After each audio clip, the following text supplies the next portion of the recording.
cops shoot dead half of the bikers killed during the Twin Peaks gunfight? Around 170 members of rival motorcycle gangs were arrested, and 9 were dead after a shootout at Twin Peaks restaurant in Waco, Texas on Sunday afternoon. The Banditos, a Tier 2 gang in Texas on par with the Bloods, Crips, and Aryan Brotherhood, met with other biker gangs in the area, including the Cossacks, to discuss turf and recruitment issues. The meeting, held over drinks and Twin Peaks' generously endowed servers, didn't get far before an ugly exchange between members in the restaurant's bathroom spilled over into the rest of the restaurant. Police officers were aware of the meeting, though, and some 18 uniformed SWAT officers and other state agents were parked outside the restaurant before the gunfight and prepared to respond to any violent outbreaks. The gang members turned their weapons on police officers responding to the melee, who then shot back at the bikers. According to preliminary findings, at least 4 of the 9 people killed in Sunday's brawl are said to have been killed by police officers. This number has yet to be confirmed. Following the incident, Waco police were critical of Twin Peaks management. The Twin Peaks branch was immediately closed for a week because of the ongoing danger it presents to the community, said local Waco police, referring to how the restaurant's management was aware that the gangs were planning to hold an event at the restaurant and allowed it to happen anyway.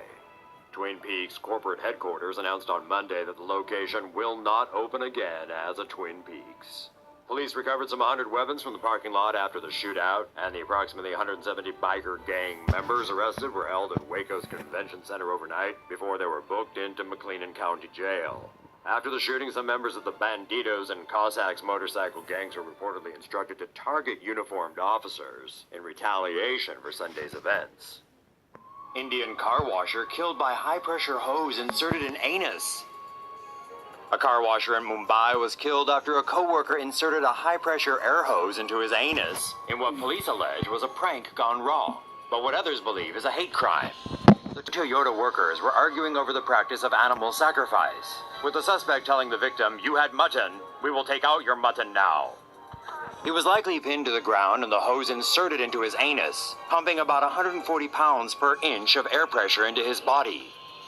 The pressure caused his lungs, small and large intestines, and scrotal sac to bloat and possibly burst, killing him in seconds. The man's family was met by Toyota employees at the hospital who initially said he died of a heart attack. When they finally saw the body, every part was swollen like a balloon and bulging unnaturally.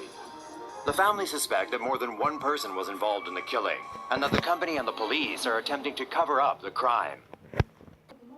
8 men detained in Turkey airport on suspicion of links to ISIL.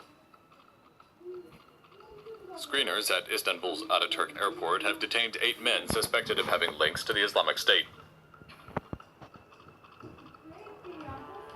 On Tuesday, 8 men who took a flight from Casablanca to Istanbul were detained by Turkish authorities at Istanbul Ataturk airport. Turkey's Anadolu news agency reports that the men were separated into interview rooms and questioned by criminal profilers. The men said they were coming to Istanbul on vacation and had hotel reservations. But upon investigation, it was discovered that the group had no hotel reservations in Istanbul. Screeners also recovered a drawing from one of the men showing a planned route from Turkey to Germany and concluded the men were trying to enter Germany illegally. The drawing describes a route from the Turkish coast in Izmir to board a boat for Greece, then travel by bus and train through Serbia, Croatia, Hungary, Austria, and Germany. Like this video. Frenchman plotted Euro 2016 bloodbath. A French nationalist detained in Ukraine with a huge arms cache had planned a series of terrorist attacks at the Euro 2016 soccer championship. The man was arrested in a sting operation by Ukrainian security services when he attempted to cross into Poland on May 21st. 25-year-old suspect Grégoire Moutot worked on a cow farm in the French region of Lorraine. Ukraine's SBU security service said Moutot traveled to the war-torn east of the country to buy arms before his arrest near the Polish border.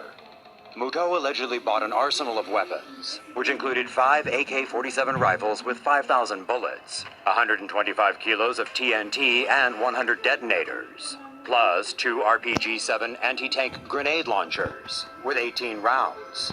He also had 20 balaclavas. The SBU said police patrols were among 15 targets Moutot planned to attack during Euro 2016. Muto's other targets allegedly included mosques, synagogues, tax offices, motorways, and bridges. The SBU said Muto planned the attacks as a protest against immigration, Islam, and globalization. However, French police said there was no specific threat against Euro 2016, which kicks off on June 10th. The French investigation into Muto has so far been handled by a unit that looks into organized crime rather than anti-terror specialists, which suggests French police initially suspected Muto of arms trafficking rather than terrorism.